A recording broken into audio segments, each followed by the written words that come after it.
नमो भगवते वासुदेवाय। ओम नमः शिवाय। हरे कृष्णा। हे प्रिय भक्तों, बृहस्पतिवार को व्रत करके व्रत की कथा का श्रवण करने मात्र से मनुष्यों की सभी मनोकामनाएं पूर्ण होती हैं। इस व्रत से धन संपत्ति की प्राप्ति होती है, निसंतानों को पुत्र की प्राप्ति होती है और परिवार में सुख शांति बनी रहती है। तो आइए पूरे भक्ति भाव से रसपान करते हैं बृहस्पतिवार की बड़ी ही पावन कथा का। जय श्री गणेश। भारतवर्ष में एक प्रतापी और दानी राजा राज्य करता था। वह नित्य गरीबों और ब्राह्मणों की सहायता करता था, लेकिन यह बात उसकी रानी को अच्छी नहीं लगती थी।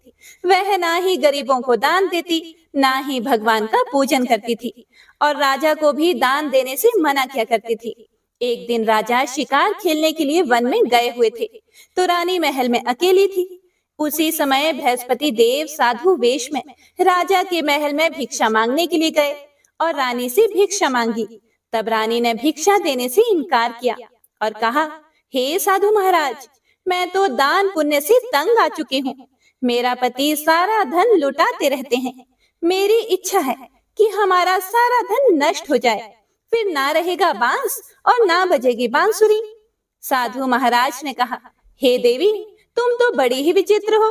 धन संतान तो सभी चाहते हैं, पुत्र और लक्ष्मी तो पापी के घर में भी होनी चाहिए।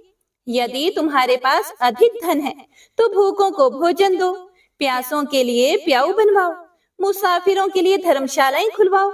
जो गरीब लोग अपनी कुंवारी कन्याओं का विवाह नहीं कर सकते, उनका विवाह करा दो।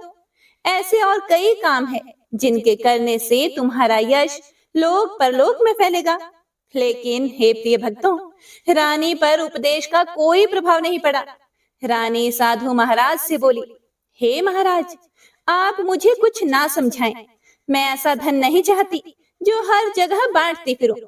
फिर साधु महाराज ने उत्तर दिया कि यदि तुम्हारी ऐसी ही इच्छा है तो तथास्तु। तुम ऐसा करना कि बृहस्पतिवार को घर लीपकर पीली मिट्टी से अपना सिर धोकर स्नान करना, भट्टी चढ़ाकर कपड़े धोना। ऐसा करने से तुम्हारा सारा धन नष्ट हो जाएगा। इतना कहकर वह साधु महाराज वहां से अंतर्ध्यान हो गए। हे प्रिय भक्तों, साधु महाराज के अनुसार कही बातों को पूरा करते हुए रानी को केवल 3 बृहस्पतिवार ही बीते थे कि उसकी समस्त धन संपत्ति नष्ट हो गई। भोजन के लिए राजा का परिवार तरसने लगा। तब एक दिन राजा ने रानी से कहा कि हे रानी, तुम यहीं रहो, मैं दूसरे देश को जाता हूँ, क्योंकि यहाँ पर सभी लोग मुझे जानते हैं, इसीलिए मैं कोई छोटा कार्य भी नहीं कर सकता। ऐसा कहकर राजा परदेश चला गया। वहां वह जंगल से लकड़ी काट कर लाता और शहर में बेचता था। इस तरह वह अपना जीवन व्यतीत करने लगा। और इधर राजा के परदेश जाते ही रानी और दासी दुखी रहने लगी। एक बार जब रानी और दासी को 7 दिन तक बिना भोजन के रहना पड़ा, तो रानी ने अपनी दासी से कहा कि हे दासी, पास ही के नगर में मेरी बहन रहती है, वह बड़ी धनवान है। तुम उसके पास जाओ और कुछ लेकर आओ, ताकि थोड़ा बहुत गुजर बसर हो जाए। दासी रानी की बहन के पास गई। उस दिन गुरुवार था और रानी की बहन उस समय बृहस्पतिवार व्रत की कथा सुन रही थी। दासी ने रानी की बहन को अपनी रानी का संदेश दिया, लेकिन रानी की बड़ी बहन ने कोई उत्तर नहीं दिया। जब दासी को रानी की बहन से कोई उत्तर नहीं मिला, तो वह बहुत दुखी हुई और उसे बहुत क्रोध भी आया। दासी ने वापस आकर रानी को सारी बात बता दी। सुनकर रानी ने अपने भाग्य को कोसा। उधर रानी की बहन ने सोचा कि मेरी बहन की दासी आई थी, परंतु मैं उससे नहीं बोली, इससे वह बहुत दुखी हुई होगी। कथा सुनकर और पूजन समाप्त करके वह अपनी बहन के घर आई और कहने लगी, हे बहन, मैं बृहस्पतिवार का व्रत कर रही थी, तुम्हारी दासी मेरे घर आई थी, लेकिन जब तक कथा होती है तब तक ना तो उठते हैं और ना ही बोलते हैं, इसीलिए मैं नहीं बोली। कहो, दासी क्यों गई थी? रानी बोली कि हे बहन, तुमसे क्या छिपाऊं, हमारे घर में खाने तक को अनाज नहीं है। ऐसा कहते कहते रानी की आंखें भर आई। उसने दासी समेत पिछले 7 दिनों से भूखे रहने की बात अपनी बहन को विस्तार पूर्वक सुना दी। रानी की बहन बोली कि देखो बहन, भगवान बृहस्पति देव सबकी मनोकामना को पूर्ण करते हैं। देखो, शायद तुम्हारे घर में अनाज रखा हो। पहले तो रानी को विश्वास ही नहीं हुआ, पर बहन के आग्रह करने पर उसने अपनी दासी को अंदर भेजा, तो उसे सचमुच अनाज से भरा हुआ एक घड़ा मिल गया। यह देखकर दासी को बड़ी हैरानी हुई। दासी रानी से कहने लगी, हे रानी, जब हमको भोजन नहीं मिलता तो हम व्रत ही तो करते हैं, इसीलिए क्यों ना इनसे व्रत और कथा की विधि पूछ ली जाए, ताकि हम भी व्रत कर सकें। तब रानी ने अपनी बहन से बृहस्पतिवार व्रत के बारे में पूछा। उसकी बहन ने बताया कि बृहस्पतिवार के व्रत में चने की दाल और मुनक्का से विष्णु भगवान का केले की जड़ में पूजन करें तथा दीपक जलाएं, व्रत कथा सुने और पीला भोजन ही करें। इससे बृहस्पति देव प्रसन्न होते हैं। व्रत और पूजन विधि बताकर रानी की बहन अपने घर को लौट गई। 7 दिन के बाद जब गुरुवार आया तो रानी और दासी ने व्रत रखा। घुड़साल में जाकर चना और गुड़ लेकर आई, फिर उससे केले की जड़ तथा विष्णु भगवान का पूजन किया, कथा की और आरती की। अब पीला भोजन कहाँ से आए, इस बात को लेकर दोनों बहुत दुखी थे, क्योंकि उन्होंने व्रत रखा था, इसीलिए बृहस्पति देव उनसे प्रसन्न थे। इसीलिए वे एक साधारण व्यक्ति का रूप धारण करके 2 थालों में सुंदर पीला भोजन दासी को दे गए। भोजन पाकर दासी प्रसन्न हुई और फिर रानी के साथ मिलकर भोजन ग्रहण किया। उसके बाद वे सभी गुरुवार को व्रत और पूजन करने लगे। बृहस्पति देव भगवान की कृपा से उनके पास फिर से धन संपत्ति आ गई, परंतु रानी फिर से पहले की तरह आलस्य करने लगी। यह देखकर दासी बोली कि देखो रानी, तुम पहले भी इस प्रकार आलस्य करती थी, तुम्हें धन रखने में कष्ट होता था, इस कारण सभी धन नष्ट हो गया था, और अब जब भगवान बृहस्पति देव की कृपा से धन मिला है तो तुम्हें फिर से आलस्य होता है। रानी को समझाते हुए दासी कहती है कि बड़ी मुसीबतों के बाद हमने यह धन पाया है, इसीलिए हमें दान पुण्य करना चाहिए, भूखे मनुष्यों को भोजन कराना चाहिए और धन को शुभ कार्यों में खर्च करना चाहिए, जिससे तुम्हारे कुल का यश बढ़ेगा और स्वर्ग की प्राप्ति होगी और पितृ प्रसन्न होंगे। हे प्रिय भक्तों, दासी की बात मानकर रानी अपना धन शुभ कार्यों में खर्च करने लगी, जिससे पूरे नगर में उसका यश फैलने लगा। एक दिन रानी और दासी आपस में विचार करने लगी कि ना जाने राजा किस दशा में होंगे, उनकी कोई खोज खबर भी नहीं है। उन्होंने श्रद्धा पूर्वक बृहस्पति भगवान से प्रार्थना की कि राजा जहाँ कहीं भी हो शीघ्र वापस आ जाएं। उधर राजा प्रदेश में बहुत दुखी रहने लगा।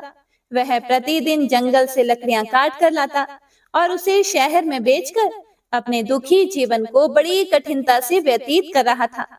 एक दिन दुखी होकर अपनी पुरानी बातों को याद करके वह राजा रोने लगा और उदास हो गया। उसी समय राजा के पास बृहस्पति देव साधु के वेश में आकर बोले, हे लकड़हारे, तुम इस सुनसान जंगल में किस चिंता में बैठे हो, मुझे बताओ। यह सुनकर राजा की आंखों में आंसू आ गए। राजा ने हाथ जोड़कर साधु महाराज को प्रणाम किया और संपूर्ण कहानी सुना दी। महात्मा तो दयालु होते हैं।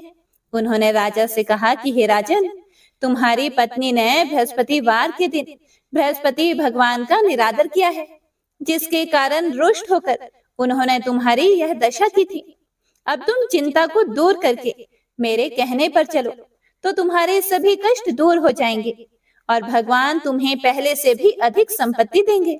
देखो, अब तुम्हारी पत्नी ने बृहस्पतिवार का व्रत शुरू कर दिया है। अब तुम भी बृहस्पतिवार का व्रत शुरू करके चने की दाल और गुड़ जल के लोटे में डालकर केले का पूजन करो, फिर कथा कहो या सुनो, भगवान तुम्हारी सभी मनोकामनाओं को पूर्ण करेंगे। साधु के ऐसे वचन सुनकर राजा बोले, हे प्रभु, मुझे लकड़ी बेचकर इतना पैसा नहीं मिलता जिससे भोजन के उपरांत कुछ बचा सकूं, और रात को मैंने अपनी रानी को व्याकुल देखा है। मेरे पास कोई साधन भी नहीं है जिससे मैं उसकी खबर मंगा सकूं। फिर मैं कौन सी कहानी कहूं, यह भी मुझे नहीं मालूम। साधु महाराज बोले, हे राजन, मन में बृहस्पति भगवान के पूजन व्रत का निश्चय करो, वे स्वयं ही तुम्हारे लिए कोई न कोई राह बना देंगे। बृहस्पतिवार के दिन तुम रोजाना की तरह लकड़ियां लेकर शहर को जाओ। तुमको रोज से दुगुना धन प्राप्त होगा, जिससे तुम भली भांति भोजन कर लोगे तथा बृहस्पति देव की पूजा का सामान भी आ जाएगा। और तुमने जो बृहस्पतिवार की कहानी के बारे में मुझसे पूछा है वह इस प्रकार है, सुनो। साधु वेश में भगवान बृहस्पति देव उसे कहानी सुनाते हुए बोले कि प्राचीन काल में एक ब्राह्मण रहता था। वह बहुत निर्धन था, उसके कोई संतान नहीं थी। उसकी पत्नी बहुत मलिनता के साथ रहती थी। वह स्नान नहीं करती थी, किसी देवता का पूजन नहीं करती थी। इससे ब्राह्मण देवता बड़े दुखी थे। बेचारे बहुत कुछ कहते थे, किंतु उसका कुछ परिणाम नहीं निकला। भगवान की कृपा से ब्राह्मण की पत्नी के कन्या रूपी रत्न पैदा हुआ। कन्या बड़ी होने पर प्रातः स्नान करके विष्णु भगवान का जाप व बृहस्पतिवार का व्रत करने लगी। अपने पूजन पाठ को समाप्त करके विद्यालय जाती तो अपनी मुट्ठी में जौ भर कर ले जाती और पाठशाला के रास्ते में डालती जाती। तब ये जौ स्वर्ण के हो जाते। लौटते समय उनको बीन कर घर ले आती थी। एक दिन वह बालिका सूप में उस सोने के जौ को पटक कर साफ कर रही थी कि उसके पिता ने देख लिया और उससे कहा कि बेटी, सोने के जौ के लिए सोने का सूप होना चाहिए। दूसरे दिन बृहस्पतिवार था। इस कन्या ने व्रत रखा और बृहस्पति देव से प्रार्थना करके कहा कि मैंने आपकी पूजा सच्चे मन से की हो तो मेरे लिए सोने का सूप दे दो। बृहस्पति देव ने उसकी प्रार्थना स्वीकार कर ली। रोजाना की तरह वह कन्या जौ फैलाती हुई जाने लगी। जब लौटकर जौ बीन रही थी तो बृहस्पति देव की कृपा से सोने का सूप मिला। उसे वह घर ले आई और उसमें जौ साफ करने लगी, परंतु उसकी माँ का वही ढंग रहा। एक दिन की बात है, वह कन्या सोने के सूप में जौ साफ कर रही थी। उस समय उस शहर का राजपुत्र वहां से होकर निकला। इस कन्या के रूप और कार्य को देखकर वह मोहित हो गया तथा अपने घर आकर भोजन तथा जल त्याग कर उदास होकर लेट गया। राजा को इस बात का पता लगा तो अपने प्रधानमंत्री के साथ उसके पास गए और बोले, हे पुत्र, तुम्हें किस बात का कष्ट है? किसी ने अपमान किया है अथवा और कारण हो तो कहो, मैं वही कार्य करूंगा जिससे तुम्हें प्रसन्नता हो। अपने पिता की राजकुमार ने बातें सुनी तो वह बोला कि मुझे आपकी कृपा से किसी बात का दुख नहीं है। किसी ने मेरा अपमान भी नहीं किया है, परंतु मैं उस लड़की से विवाह करना चाहता हूँ जो सोने के सूप में जौ साफ कर रही थी। यह सुनकर राजा आश्चर्य में पड़ा और बोला, हे पुत्र, इस तरह की कन्या का पता तुम ही लगाओ, मैं उसके साथ तेरा विवाह अवश्य ही करवा दूंगा। राजकुमार ने उस लड़की के घर का पता बताया। तब मंत्री उस लड़की के घर गए और ब्राह्मण देवता को सभी हाल बतलाया। ब्राह्मण देवता राजकुमार के साथ अपनी कन्या का विवाह करने के लिए तैयार हो गए तथा विधि विधान के अनुसार ब्राह्मण की कन्या का विवाह राजकुमार के साथ हो गया। कन्या के घर से जाते ही पहले की भांति उस ब्राह्मण देवता के घर में गरीबी का निवास हो गया। अब भोजन के लिए भी अन्न बड़ी मुश्किल से मिलता था। एक दिन दुखी होकर ब्राह्मण देवता अपनी पुत्री के पास गए। बेटी ने पिता की दुखी अवस्था को देखा और अपनी माँ का हाल पूछा। तब ब्राह्मण ने सभी हाल कहा। कन्या ने बहुत सा धन देकर अपने पिता को विदा कर दिया। इस तरह ब्राह्मण का कुछ समय सुख पूर्वक व्यतीत हुआ। कुछ दिनों के बाद फिर से वही हाल हो गया। ब्राह्मण फिर अपनी कन्या के यहाँ गया और सारा हाल कहा तो लड़की बोली, हे पिताजी, आप माता जी को यहाँ लाओ, मैं उन्हें विधि बता दूंगी जिससे गरीबी दूर हो जाए। वह ब्राह्मण देवता अपनी पत्नी को साथ लेकर पहुंचे तो अपनी माँ को वह समझाने लगी कि हे माँ, आप प्रातः काल प्रथम स्नान आदि करके विष्णु भगवान का पूजन करो तो सब दरिद्रता दूर हो जाएगी। परंतु उसकी माँ ने एक भी बात नहीं मानी और प्रातः काल उठकर अपनी पुत्री के बच्चों की जूठन को खा लिया। इससे उसकी पुत्री को भी बहुत गुस्सा आया और एक रात को कोठरी से सभी सामान निकाल दिया और अपनी माँ को उसमें बंद कर दिया। प्रातः काल उसे निकाला तथा स्नान आदि कराकर पाठ करवाया तो उसकी माँ की बुद्धि ठीक हो गई और फिर प्रत्येक बृहस्पतिवार को व्रत रखने लगी। इस व्रत के प्रभाव से उसके माँ बाप बहुत ही धनवान और पुत्रवान हो गए और बृहस्पति जी के प्रभाव से इस लोक के सुख भोग कर स्वर्ग को प्राप्त हुए। कथा कहकर साधु बने बृहस्पति देव वहां से अंतर ध्यान हो गए। धीरे धीरे समय व्यतीत होने पर फिर वही बृहस्पतिवार का दिन आया। लकड़हारा जंगल से लकड़ी काटकर किसी शहर में बेचने गया। उसे उस दिन और दिन से अधिक पैसा मिला। राजा ने चना गुड़ आदि लाकर गुरुवार का व्रत किया। उस दिन से उसके सभी दुख दूर हुए। परंतु जब दोबारा गुरुवार का दिन आया तो बृहस्पतिवार का व्रत करना वह भूल गया। इस कारण बृहस्पति भगवान नाराज हो गए। उस दिन उस नगर के राजा ने विशाल यज्ञ का आयोजन किया तथा शहर में यह घोषणा करा दी कि कोई भी मनुष्य अपने घर में भोजन ना बनाए, न आग जलाए। समस्त जनता मेरे यहाँ भोजन करने आए। इस आज्ञा को जो नहीं मानेगा उसे फांसी दी जाएगी। इस तरह की घोषणा संपूर्ण नगर में करवा दी गई। राजा की आज्ञा के अनुसार शहर के सभी लोग भोजन करने गए, लेकिन लकड़हारा कुछ देर से पहुंचा। इसीलिए राजा उसको अपने साथ घर ले गए और घर ले जाकर भोजन करा रहे थे तो रानी की दृष्टि उस खूंटी पर पड़ी जिस पर उसका हार लटका था। वह वहां पर दिखाई नहीं दिया। रानी ने निश्चय किया कि मेरा हार इस मनुष्य ने चुरा लिया है। उसी समय सिपाहियों को बुलाकर उसको कारागार में डलवा दिया गया। जब लकड़हारा कारागार में पड़ गया और बहुत दुखी होकर सोचने लगा कि ना जाने कौन से पूर्व जन्म के कर्म से मुझे यह दुख प्राप्त हुआ है, और उसी साधु को याद करने लगा जो कि जंगल में मिला था। उसी समय तत्काल बृहस्पति देव साधु के रूप में प्रकट हुए और उसकी दशा को देखकर कहने लगे, अरे मूर्ख, तूने बृहस्पति देव की कथा नहीं की, इस कारण तुझे दुख प्राप्त हुआ है। अब चिंता मत कर। बृहस्पतिवार के दिन कारागार के दरवाजे पर 4 पैसे पड़े मिलेंगे। उनसे तू बृहस्पति देव की पूजा करना, तेरे सभी कष्ट दूर हो जाएंगे। बृहस्पतिवार के दिन उसे 4 पैसे मिले। लकड़हारे ने कथा कही। उसी रात्रि को बृहस्पति देव ने उस नगर के राजा को स्वप्न में कहा कि हे राजन, तुमने जिस आदमी को जेल में बंद कर दिया है वह निर्दोष है। वह एक राजा है, उसे छोड़ देना। रानी का हार उसी खूंटी पर लटका है। अगर तू ऐसा नहीं करेगा तो मैं तेरे राज्य को नष्ट कर दूंगा। इस तरह रात्रि के स्वप्न को देखकर राजा प्रातःकाल उठा और खूंटी पर हार देखकर लकड़हारे को बुलाकर क्षमा मांगी तथा लकड़हारे को योग्य सुंदर वस्त्र आभूषण देकर विदा कर दिया। बृहस्पति देव की आज्ञा के अनुसार लकड़हारा अपने नगर को चल दिया। राजा जब अपने नगर के निकट पहुंचा तो उसे बड़ा आश्चर्य हुआ। नगर में पहले से भी अधिक बाग, तालाब, कुएं तथा बहुत सी धर्मशालाएं, मंदिर आदि बन गए हैं। राजा ने पूछा, यह किसका बाग और धर्मशाला है? तब नगर के सभी लोग कहने लगे कि यह सब रानी और दासी के हैं। तो राजा को यह सुनकर आश्चर्य हुआ और गुस्सा भी आया कि रानी के पास इतना पैसा कहां से आ गया। जब रानी ने यह खबर सुनी कि राजा आ रहे हैं तो उन्होंने दासी से कहा, हे दासी, देख, राजा हमको कितनी बुरी हालत में छोड़कर गए थे। हमारी ऐसी हालत देखकर वह लौट ना जाए, इसीलिए तू दरवाजे पर खड़ी हो जा। आज्ञा अनुसार दासी दरवाजे पर खड़ी हो गई। राजा आए तो उन्हें अपने साथ लेकर आई।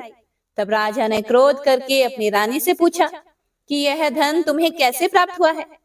तब उन्होंने कहा, हमें यह सब धन बृहस्पति देव के इस व्रत के प्रभाव से प्राप्त हुआ है। राजा ने निश्चय किया कि 7 रोज बाद तो सभी बृहस्पति देव का पूजन करते हैं, लेकिन मैं प्रतिदिन 3 बार कहानी तथा रोज व्रत किया करूंगा। अब हर समय राजा के दुपट्टे में चने की दाल बंधी रहती तथा दिन में 3 बार कहानी कहता। एक रोज राजा ने सोचा कि चलो अपनी बहन के यहाँ हो आए। इस तरह निश्चय करके राजा घोड़े पर सवार होकर अपनी बहन के यहाँ को चलने लगा। रास्ते में उसने देखा कि कुछ आदमी एक मुर्दे को लिए जा रहे हैं। उन्हें रोककर राजा कहने लगा, अरे भाइयों, मेरी बृहस्पति देव की कथा सुन लो। वे बोले, लो, हमारा तो आदमी मर गया, इसको अपनी कथा की पड़ी है। परंतु कुछ आदमी बोले, अच्छा कहो, हम तुम्हारी कथा भी सुनेंगे। राजा ने दाल निकाली और जब कथा आधी हुई थी कि मुर्दा हिलने लग गया, और जब कथा समाप्त हो गई तो राम राम करके मनुष्य उठकर खड़ा हो गया। आगे रास्ते में उसे एक किसान खेत में हल चलाता हुआ मिला। राजा ने उसे देखा और उससे बोले कि अरे भैया, तुम मेरी बृहस्पतिवार की कथा सुन लो। किसान बोला, जब तक मैं तेरी कथा सुनूंगा तब तक 4 हरिया जोत लूंगा। जा अपनी कथा किसी और को सुनाना। इस तरह राजा आगे चलने लगा। राजा के हटते ही बैल पछाड़ खाकर गिर गए तथा किसान के पेट में बड़ी जोर का दर्द होने लगा। उस समय उसकी माँ रोटी लेकर आई। उसने जब यह देखा तो अपने पुत्र से सब हाल पूछा और बेटे ने सभी हाल कह दिया। तो बुढ़िया दौड़ी दौड़ी उस घुड़सवार के पास गई और उससे बोली कि मैं तेरी कथा सुनूंगी, तू अपनी कथा मेरे खेत पर चलकर ही कहना। राजा ने बुढ़िया के खेत पर जाकर कथा कही, जिसके सुनते ही वह बैल उठ खड़े हुए तथा किसान के पेट का दर्द भी बंद हो गया। राजा अपनी बहन के घर पहुंचा। बहन ने भाई की खूब मेहमानी की। दूसरे रोज प्रातःकाल राजा जगा तो वह देखने लगा कि सब लोग भोजन कर रहे हैं। राजा ने अपनी बहन से कहा, ऐसा कोई मनुष्य है जिसने भोजन नहीं किया हो? मेरी बृहस्पतिवार की कथा सुन ले। बहन बोली, हे भैया, यह देश ऐसा ही है। पहले यहाँ लोग भोजन करते हैं, बाद में अन्य काम करते हैं। अगर कोई पड़ोस में हो तो देख आती हूँ। वह ऐसा कहकर देखने चली गई, परंतु उसे कोई भी ऐसा व्यक्ति नहीं मिला जिसने भोजन नहीं किया हो। इसीलिए वह एक कुम्हार के घर गई, जिसका लड़का बीमार था। उसे मालूम हुआ कि उनके यहाँ 3 रोज से किसी ने भी भोजन नहीं किया है। रानी ने अपने भाई की कथा सुनने के लिए कुम्हार से कहा और वह तैयार हो गया। राजा ने जाकर बृहस्पतिवार की कथा कही, जिसको सुनकर उसका लड़का ठीक हो गया। अब तो राजा की प्रशंसा होने लगी। एक रोज राजा ने अपनी बहन से कहा, हे बहन, हम अपने घर को जाएंगे, तुम भी तैयार हो जाओ। राजा की बहन ने अपनी सास से कहा तो सास ने कहा कि हाँ चली जा, परंतु अपने लड़कों को मत ले जाना, क्योंकि तेरे भाई के कोई औलाद नहीं है। बहन ने अपने भैया से कहा, हे भैया, मैं तो चलूंगी, पर कोई बालक नहीं जाएगा। राजा बोला, जब कोई बालक नहीं चलेगा तब तुम भी क्या करोगी? बड़े दुखी मन से राजा अपने नगर को लौट आया। राजा ने अपनी रानी से कहा, हम निर्वंशी हैं, हमारा मुंह देखने का धर्म नहीं है और कुछ भोजन आदि नहीं किया। रानी बोली, हे प्रभु, बृहस्पति देव ने हमें सब कुछ दिया है, वह हमें औलाद अवश्य देंगे। उसी रात को बृहस्पति देव ने राजा के स्वप्न में कहा, हे राजा, उठो, सभी सोच त्याग दो, तेरी रानी गर्भ से है। राजा को यह बात सुनकर बड़ी खुशी हुई। 9वें महीने में उसकी पत्नी के गर्भ से एक सुंदर पुत्र पैदा हुआ। तब राजा बोला, हे रानी, स्त्री बिना भोजन के रह सकती है, पर बिना कहे नहीं रह सकती। जब मेरी बहन आए तुम उससे कुछ मत कहना। रानी ने सुनकर हाँ कर दिया। जब राजा की बहन ने यह शुभ समाचार सुना तो वह बहुत खुश हुई तथा बधाई लेकर अपने भाई के यहाँ आई। तभी रानी ने कहा, घोड़ा चढ़कर तो नहीं आई, गधा चढ़ी आई। राजा की बहन बोली, भाभी, इस प्रकार ना कहती तो तुम्हें औलाद कैसे होती? बृहस्पति देव ऐसे ही है, जैसी जिसके मन में कामनाएं हैं सभी को पूर्ण करते हैं। जो सद्भावना पूर्वक बृहस्पतिवार का व्रत करता है, कथा पढ़ता या सुनता है, दूसरों को सुनाता है, बृहस्पति देव उनकी सभी मनोकामनाएं पूर्ण करते हैं। बृहस्पति देव उनकी सदैव रक्षा करते हैं। जो संसार में सद्भावना और सच्चे हृदय से बृहस्पति देव का पूजन करते हैं, उनकी सभी मनोकामनाएं उसी प्रकार पूर्ण होती हैं, जैसे राजा और रानी ने बृहस्पति देव की कथा का गुणगान किया। उनकी सभी इच्छाएं बृहस्पति देव ने पूर्ण की। मनुष्य को हृदय से उनका मनन करते हुए जयकारा करना चाहिए। तो प्रेम से बोलिए, बृहस्पति देव की जय। बोलिए, लक्ष्मी नारायण भगवान की जय। तो आइए अब सुनते हैं बृहस्पति देव की आरती। ओम जय बृहस्पति देवा, ओम जय बृहस्पति देवा, छिन्न छिन्न भोग लगाऊं कदली फल मेवा। ओम जय बृहस्पति देवा, तुम पूर्ण परमात्मा, तुम अंतर्यामी, जगत पिता जगदीश्वर, तुम सबके स्वामी। ओम जय बृहस्पति देवा, चरणामृत निज निर्मल, सब पातक हरता, सकल मनोरथ दायक, कृपा करो भरता। ओम जय बृहस्पति देवा, तन मन धन अर्पण कर जो जन शरण पड़े, प्रभु प्रकट तब हो करे आकर द्वार खड़े। ओम जय बृहस्पति देवा, दीन दयाल दयानिधि, भक्तन हितकारी, पाप दोष सब हरता, भव बंधन हारी। ओम जय बृहस्पति देवा, सकल मनोरथ दायक, सब संशय तारो, वेश विकार मिटाओ, संतन सुखकारी। ओम जय बृहस्पति देवा, जो कोई आरती तेरी प्रेम सहित गावे, ज्येष्ठानंद बंद सो निश्चय ही पावे। ओम जय बृहस्पति देवा, ओम जय बृहस्पति देवा। तो प्रेम से बोलिए भगवान बृहस्पति देव की जय। हे प्रिय भक्तों, बृहस्पतिवार व्रत कथा यहीं पर समाप्त होती है। उम्मीद है आप सभी भक्तों को पसंद आई होगी। पसंद आई हो तो लाइक करके कमेंट बॉक्स में जयकारा जरूर लगाइएगा और कथा को ज्यादा से ज्यादा शेयर भी कीजिएगा। हमारे चैनल पर विनायक चतुर्थी व्रत कथा पोस्ट कर दी गई है, तो आप सभी भक्तजन उस कथा को एक बार जरूर सुनिएगा। भगवान आप सभी भक्तों की मनोकामनाओं को पूर्ण करें। तो सभी एक बार प्रेम से बोलिए बृहस्पति देव की जय। हरे कृष्णा।